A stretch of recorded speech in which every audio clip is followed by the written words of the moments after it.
Nuevamente hola a todas y todos nuestros habitanteatros. Seguimos descubriendo artes escénicas a través de voces que con sus trayectorias, anécdotas y visiones de su propia profesión nos ayudan a internarnos por el acto escénico.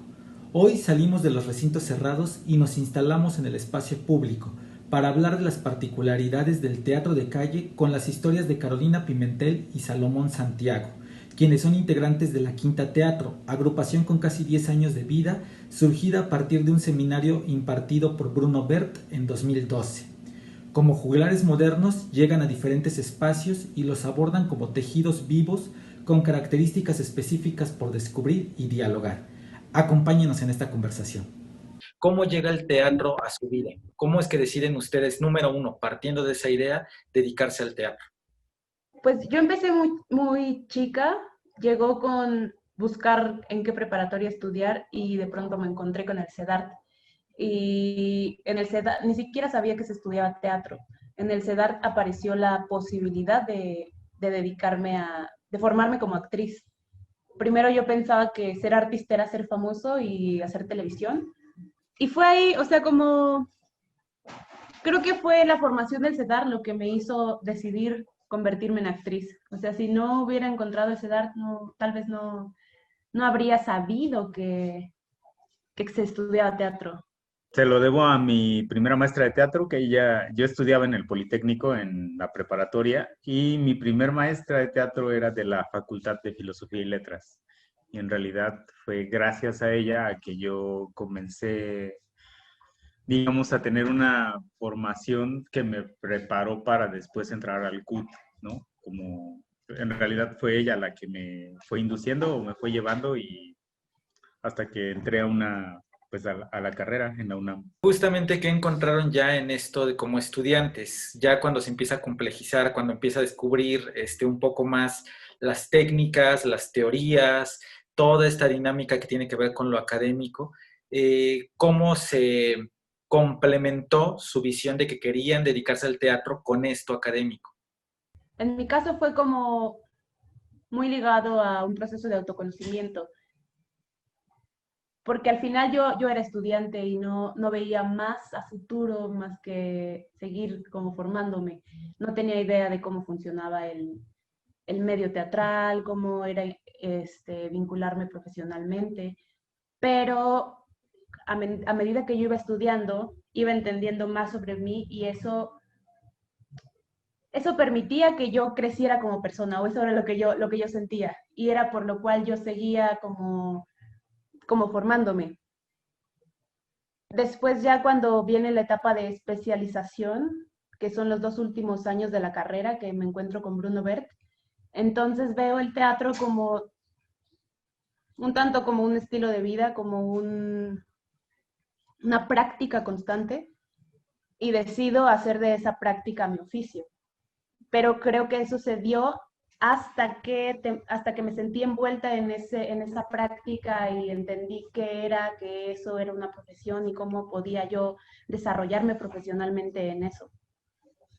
Sí, creo que, pues no sé si a todos, pero muchos pasamos por una etapa de mucha adrenalina, ¿no? Un maestro nos decía que en realidad la adrenalina te mantiene casi los primeros 2 años, ¿no? O sea, puedes no comer casi, puedes no dormir casi, y estás entregado como a esa fantasía, ¿no? Que es muy emocionante, que es el teatro. O sea, realmente es como un enamoramiento muy juvenil porque te entregas, o sea, y te pueden, estás en un punto muy vulnerable y donde aprendes mucho porque te pueden decir que hagas lo que sea a nombre del teatro y tú lo harías, ¿no? Sí. Entonces, a mí me pasó algo similar y cuando entré a la escuela de teatro, yo me entregué completamente, entonces eran dos años, los primeros 2 años donde teníamos clases de lunes a sábado y estabas ahí, o sea, no había falla, ¿no? Y creo que un poco como yo estoy en el CUT, ahí en segundo año también tuve ya como una revelación técnica más consciente, ¿no? De que hay un oficio, de que hay distintas técnicas, distintas variedades de técnicas Y ya fue donde también lo empecé a como a meditar más como una forma de vida, como un hecho concreto profesional, ¿no? Y en este caso, ejemplo, tú, si no me equivoco, entonces escuchando Carolina, tú eres de la ENAD y Salomón es del CUT. Ustedes platicando ya cómo han visto sus propias formaciones académicas, qué ofrece la ENAD que no ofrece el CUT y viceversa, o son iguales, por así decirlo. No sabría decir si son iguales. Creo que la ENAD depende mucho de qué maestro te toque en los 2 últimos años, sobre todo, porque esos maestros sí encaminan qué estilo de teatro vas a hacer o qué poética tiene ese maestro, dónde se mueve el tipo de teatro que te enseña a hacer ese maestro. Para mí fue determinante que mi maestro fuera Bruno Bert, porque él es el único maestro que enseña teatro de calle en México. Él hizo el Festival Internacional de Teatro de Calle de Zacatecas, él es el fundador. Entonces, las referencias que él nos dio sí marcaron mi camino, o sea, sí influyeron en la decisión que yo tomé de dedicarme al teatro de calle. En el CUT que a mí me tocó, que no es el mismo que existe actualmente, porque ahora también ya es licenciatura, o sea, era un diplomado de formación, tenía otra estructura. Entonces, a mí lo que me pasó, y creo que es lo que me vincula con Carolina, en segundo año, Gilberto Guerrero se acompañaba de un asistente en la clase que era exalumno de Bruno Bert. Entonces la clase estaba dividida en técnica que tenía que ver con técnica preexpresiva, digamos, y la parte del realismo. Y tú como alumno tenías la tarea de irlo juntando como fueras entendiendo o lo fueras procesando. Y desde antes de entrar a CUT, yo había tenido sí es un intento de formar la compañía de teatro del Politécnico, que después lo dirigió Isaac Pérez Calzada. Hubo un cambio de administración raro y desapareció el proyecto, pero él también nos enseñó cuestiones preexpresivas. Entonces, cuando hice el recuento, digamos, de mi vida personal, me di cuenta que esa técnica me había acompañado durante algunos años, y cuando entramos al seminario de teatro de calle que hizo Bruno, digamos que ya entendía ciertas cosas, ¿no? Entonces, digamos que la técnica es un factor que nos ha ido juntando de cierta manera. Y en ese momento, ¿cómo deciden ustedes ya crear una compañía para teatro de calle? Creo que fueron varios factores, porque la gente que se unió cuando iniciamos la quinta tenía como diferentes niveles de formación y edades y ciertas inquietudes que se juntaron en el seminario de teatro de calle, que fue un año. Coincidíamos en que todos nos llamaba la atención el teatro de calle por esta idea de poder llevar el teatro a donde no hay o donde es difícil acceder a él, porque todos veníamos de barrios populares, algunos del Estado de México o de la Ciudad de México, pero no lugares como bellos, digamos como lugares rasposos, lugares de barrio. Y ya, o sea, como que ese fue un impulsor importante para decidir sacar el teatro de la sala, ¿no? Porque nosotros nos formamos como actores de sala. También, en mi caso, que no era tan fácil insertarme en proyectos, o sea, no sabía cómo yo insertarme en proyectos. Iba saliendo de la escuela y mi única respuesta era seguir preparándome, seguir estudiando, y eso le fue dando poco a poco forma a la quinta, porque encontramos una forma de autogestionar nuestro empleo. Sí, en mi caso tiene que ver, participé en algunos grupos de teatro comunitario en NESA y, y por otros lados, antes de entrar a la escuela de teatro. Entonces, para mí fueron momentos que me marcaron bastante, y en realidad pasó mi formación profesional y no sabía cómo hacer, ni siquiera sabía cómo nombrarlo, ¿no? Teatro de calle, o si tenía como una característica en específico, solo intuía que se podía hacer de manera distinta al teatro de sala, ¿no?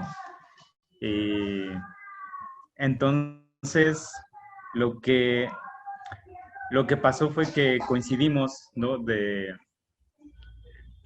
Curiosamente por técnica con alumnos de Bruno Ver y de intereses, porque veníamos como, pues sí, prácticamente todos los de la quinta venimos de colonias populares y creo que hace un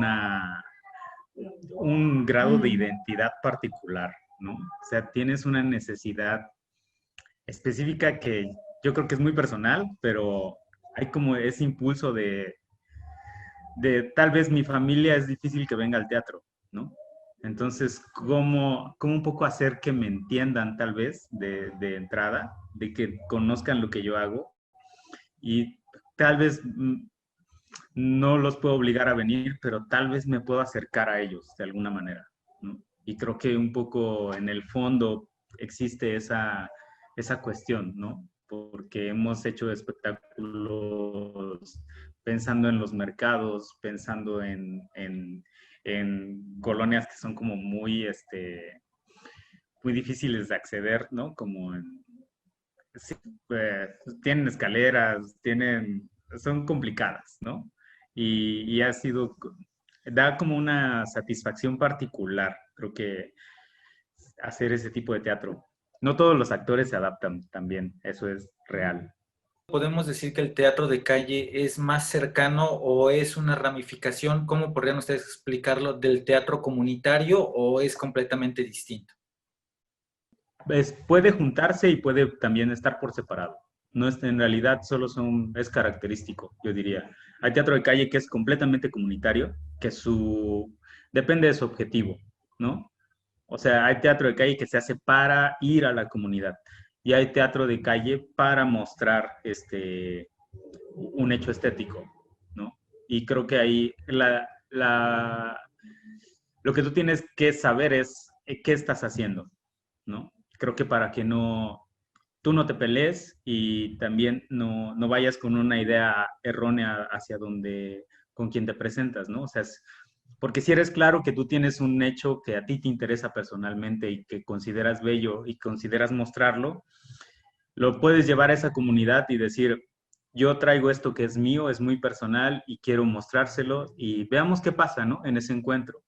Y la otra es, si yo estoy pensando en esa comunidad, entonces tal vez trabajo un proyecto para esa comunidad con las herramientas de calle, ¿no? O sea, si esa comunidad necesita enterarse de que el agua está muy contaminada o hay un problema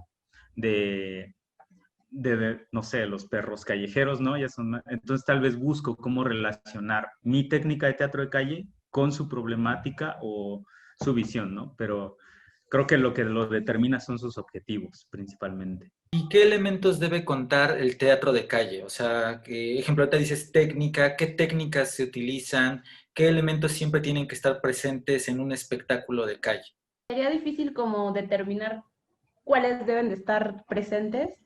Más bien nosotros tenemos claro, bueno, hemos ido descubriendo con los años qué funciona, porque como nos formamos en sala, de pronto traíamos las herramientas del teatro de sala a la calle y entonces veíamos que algo faltaba, ¿no? Que, por ejemplo, el texto, es difícil que una obra de mucho texto, si no está sonorizada con micrófonos y bocinas, es difícil que pase. Entonces, algo que nos sirve mucho es apoyarnos en lo visual. Tenemos máscaras, objetos gigantes, hacemos coreografías, trabajamos con muchas personas, o sea, como tenemos espectáculos pequeños, pero la mayoría son grandes, como de 9 personas hacia arriba, actuando. Lo sonoro es muy importante, es lo que, para nosotros es lo que contiene nuestro espectáculo. Y a nivel técnica, Bruno nos lo explicaba en el seminario, en realidad el teatro de calle está muy relacionado con el tamaño porque yo creo que la mayoría en porcentaje son de los espectáculos de calle existen como del mediano hacia el gran formato, pero eso no quiere decir que no exista el micro formato en calle.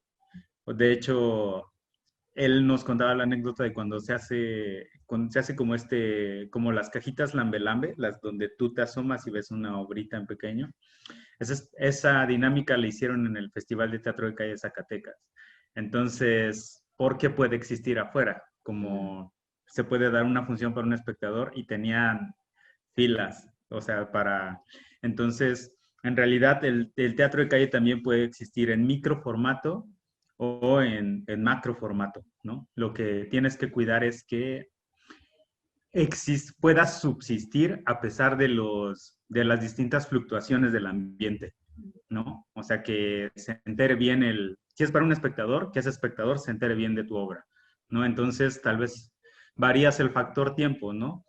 Es pequeño, entonces tal vez va a durar minuto y medio, ¿no?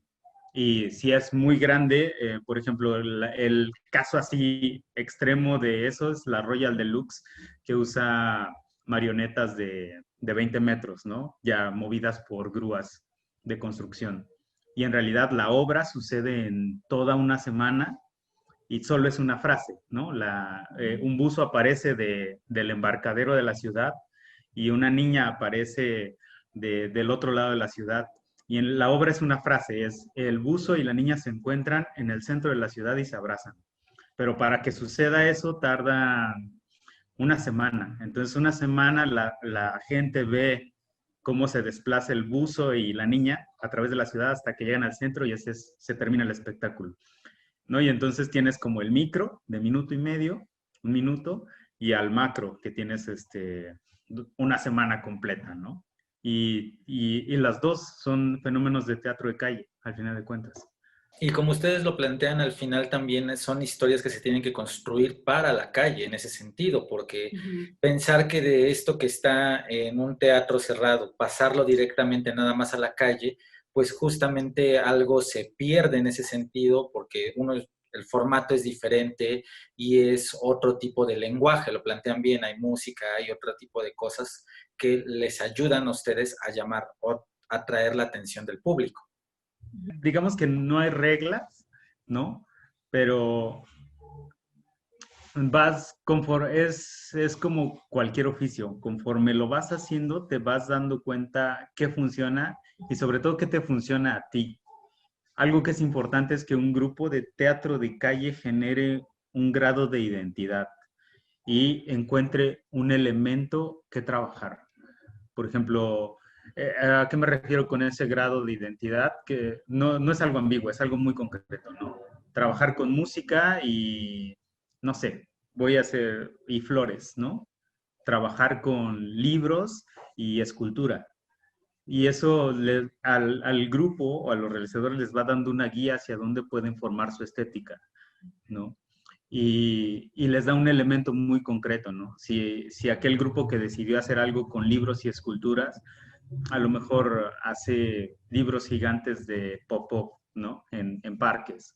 Y entonces eso va haciendo que tú cuando veas ese trabajo, reconozcas a la compañía, ¿no? Era algo que nos insistía mucho Bruno Bert, ¿no? Escojan un elemento que que pueden seguir trabajando con el tiempo, ¿no? Hay compañías que trabajan con agua, hay compañías que trabajan con pirotecnia, hay compañías que trabajan con circo. Yo he visto unas que trabajan como con circo y maquinaria industrial.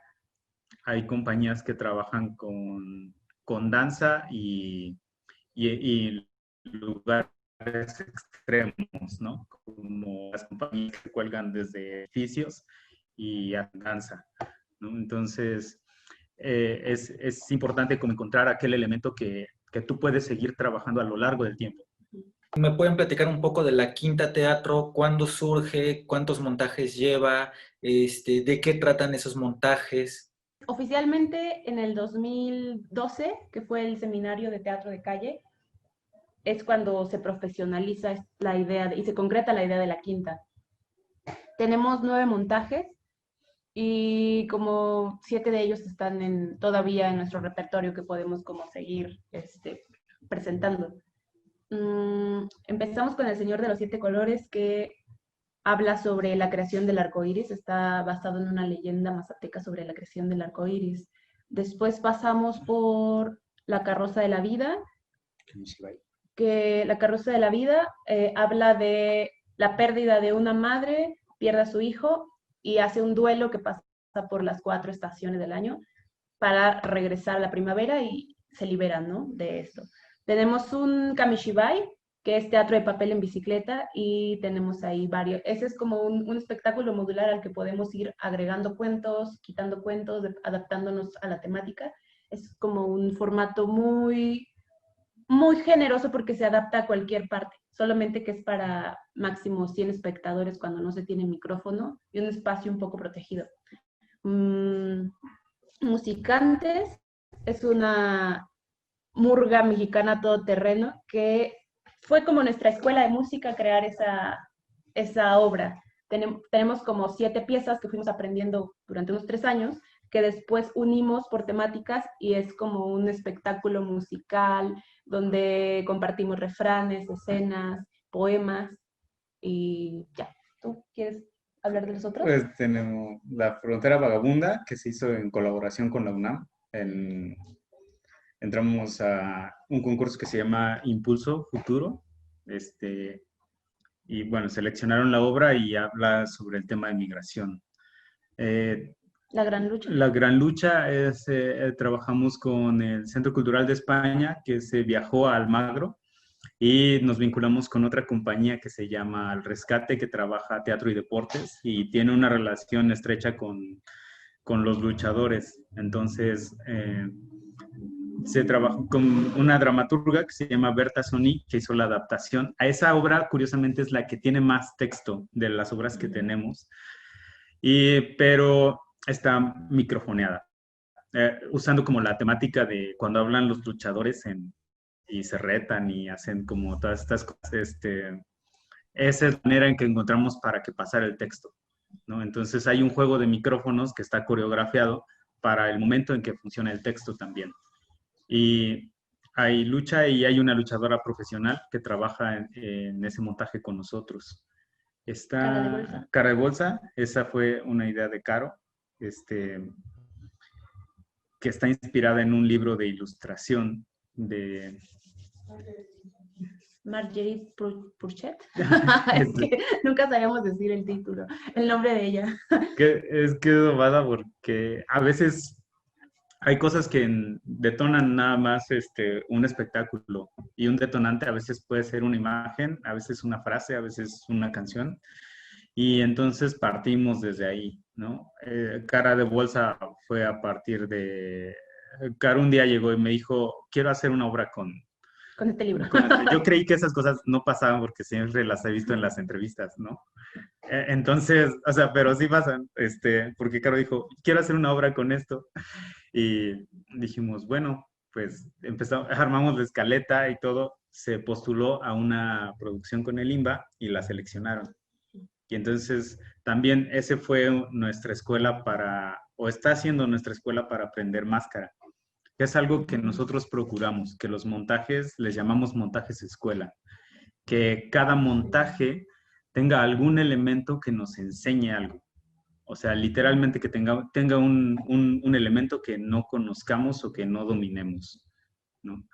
Sí. Y otro más es Palabras para mirar al cielo, que está basado en 3 relatos del Quijote. Ese es uno de los más chiquitos que tenemos, son 2 personas, 2 juglares que llegan a una plaza con 2 canastas y empiezan a hacer la obra. ¿Ya, no? Y ahí aprendimos principios de comedia, algunos, porque nos pasó algo muy interesante con esa obra, es que nosotros aplicábamos lo que habíamos aprendido en cuestiones de técnica física, como cosas de calle, incluso tiene una pequeña dosis de pirotecnia, ese montaje, y sentíamos que no funcionaba del todo, hasta que pedimos asesoría a un clown, y él nos sugirió variar cosas, cambiar tiempos, cosas a las que no estábamos acostumbrados, como nosotros procurábamos ser precisos, ¿no? Como siempre en tiempo, siempre en lugar, y el clown nos dijo, ¿y qué tal si se divierten un poco más y cambian la dinámica? Y eso para nosotros fue como como abdominal mental porque era entrar a una técnica que no conocemos y era volverte vulnerable otra vez porque es lo que hemos estado aprendiendo, que el clown, ¿no? Eh, pues sí pasa por un grado de vulnerabilidad alto, que de repente el actor de teatro más bien busca la seguridad a través del trazo y la precisión, ¿no? Entonces encontramos que esas cuestiones técnicas eran distintas, pero ha sido interesante como integrarlas pues a nuestra manera de pensar. Ujú. Y también son escuela porque dedicamos muchísimo tiempo a crearlos y creo que el hecho de estar aprendiendo algo mientras estás trabajando, para nosotros es muy valioso, como que le quita esta cosa de estoy trabajando, sino más bien es estoy aprendiendo. Y eso hace que sea muy gozoso invertir mucho tiempo en crear algo. Y ahorita estamos creando un espectáculo que se llama Raíces, el libro de los caminos, que es el proceso más largo que hemos tenido hasta ahorita. Empezamos a principios del 2019 y vamos a terminar a mitad del 2021. Es una colaboración que hacemos con una compañía chicana que se llama Teatro Visión y que está apoyado por Hewlett Packard. En su fundación de Hewlett Foundation. Tiene una fundación que se llama William and Flora Hewlett Foundation y ellos están como acompañando este largo proceso de investigación que se da a través de talleres a comunidades migrantes en California y aquí en México. Entonces ya hemos ido varias veces a San José, hemos estado en Tlaxcala, en Oaxaca, en Ciudad de México, trabajando con comunidades migrantes dando talleres de teatro y recolectando relatos de cómo ha sido este tránsito o cómo viven ellos el fenómeno de la migración. Ustedes, ejemplo, conocen a otras compañías que hagan teatro de calle en México. ¿Cómo ven ustedes el panorama del teatro de calle en nuestro país? Sí, conocemos varias. Empezamos como a vincularnos mucho con las compañías de Zacatecas por esta cosa de ir al festival. Somos varias, pero no somos tantas como las compañías de teatro de sala. Entonces es muy probable que coincidamos recurrentemente en el Festival de Zacatecas o en festivales que programan al aire libre. No sé, por mencionar algunas, están los Cosmicómicos o la Ciénaga de Zacatecas. Conocemos a La Dueños, a Ráfaga Teatro, a los Words Teatro, Quesillo Teatro, que de hecho con Quesillo ya hicimos una colaboración. Comparsa La Bulla también. Comparsa La Bomba. La Bomba. Pro Alterne, que ellos trabajan en Sancos. Pro Alterne. Pues yo el panorama del teatro de calle lo veo muy bien, o sea, como creo que es una alternativa para la situación que estamos viviendo, porque la posibilidad de formatos en los que puede existir es infinita, entonces podemos hacer pasacalles, podemos hacer teatro en azoteas, en caravana. Afuera de su casa. Afuera de su casa. Creo que el futuro del teatro de calle está... También es bastante joven en México. En México. No sé si en Latinoamérica, porque encontramos una compañía que se llama La Patriótico Interesante, que conocimos igual en Zacatecas. Y ellos tienen nuestra edad, pero tienen casi el doble Tienen 18 años de existir. Ajá. Porque ellos empezaron mucho más jóvenes también por el contexto social chileno, que es súper contestatario a nivel social, ¿no? Es muy activo. Entonces eso también ayudó a que se fundara mucho más rápido esa compañía. Entonces, y así hay varias compañías a lo largo de Latinoamérica, pero en México es una sensación personal que ha habido proyectos muy grandes y muy fuertes de teatro de calle, pero no hay una línea continua. Digamos, han aparecido 2 o 3 años y después se ha perdido tal vez el interés. Hay un pequeño espacio donde no ha habido mucha actividad en teatro de calle y después ha reaparecido. Creo que en estos años, tal vez porque nosotros hemos estado inmiscuidos, como que, y lo hemos estado buscando, percibimos que ya hay más grupos. De repente, justo como no hay un circuito tan claro de teatro de calle, más que el punto de reunión de Zacatecas cada año, de repente nos perdemos. O sea, porque hay gente que está en la zona norte o en la zona oriente o en la zona sur, y justo como el trabajo es más afuera, a veces no hay tanta promoción en forma, porque lo que funciona muy bien para el teatro de calle, y sobre todo cuando vas a comunidades, no es hacer una campaña de difusión por internet, sino tú llegas y en realidad así funciona en México, no sé si en otros países, pero 30, 40 minutos los empiezas a invitar y funciona muy bien porque acabas teniendo llenos totales, ¿no? De la gente que está, se empieza a correr la voz, y más o menos en un promedio de 30, 40 minutos puedes llenar un espacio con de 100 a 500 gentes. O sea, nos ha pasado, ¿no? Entonces, pienso que es un poco por las circunstancias en las que sucede, que de repente no hay tantas vinculaciones. Creo que ahora con el Internet también se está aprovechando para vincularnos, enterarnos que alguien se presentó en Durango o alguien se presentó en Tijuana. Y entonces ahí de repente nosotros les hemos escrito o ellos nos han escrito, ¿no? Y hemos procurado como o contactar o compartir algo, pero creo que es un buen momento para generar una red.